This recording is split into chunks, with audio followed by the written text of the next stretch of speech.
شخص کا واقعہ حدیث میں آتا ہے، اس نے ہاتھ بڑھایا اللہ کے نبی کے پاس آ کر بیعت کرنے کے لیے، اور پھر اپنے ہاتھ کو پیچھے کھینچ لیا۔ نبی نے کہا تو نے ہاتھ آگے بڑھایا پھر واپس کیوں کھینچا؟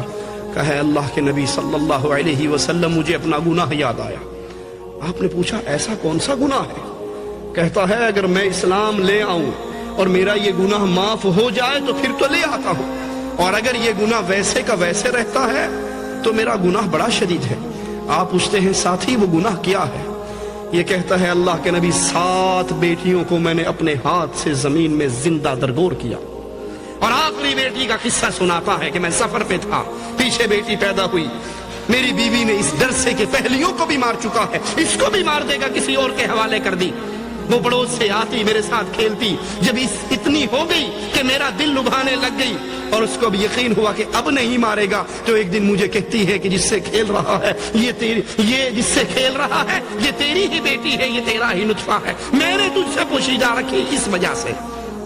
کہا اسی دن میں نے ٹھان لی کہ میں اس کو بھی اس کی باقیوں کی طرح ضرور دفن کروں گا۔ ایک دن میں اس کو لے کر جاتا ہوں، زمین میں گڑھا کھودتا ہوں، بچی کو اتارتا ہوں، پھر اس کو نکالتا ہوں، پھر گڑھا کھودتا ہوں۔ بچی سمجھ رہی ہے بابا مجھ سے مذاق کر رہا ہے، کھیل رہا ہے، اور وہ نہیں جانتی کہ میں اس کا سائز پورا کر رہا ہوں۔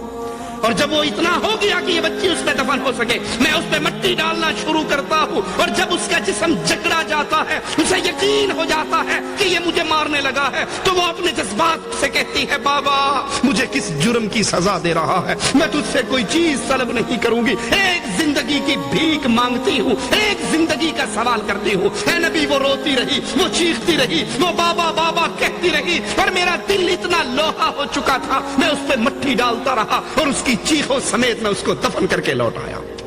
صحابی کہتے ہیں ہم نے جب آقا علیہ الصلوۃ والسلام کے چہتہ اقدس کو دیکھا تو ہمیں نبی کی آنکھوں سے گرتے ہوئے موتی کی طرح آنسو نظر آئے۔ آپ کی داڑھی مبارک رو رو کر اس ظلم کو سن کر بھیگ گئی۔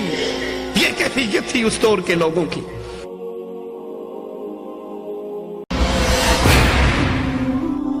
بشمار دینی تعلیمی ویڈیوز دیکھنے کے لیے ہمارا چینل سبسکرائب کیجیے۔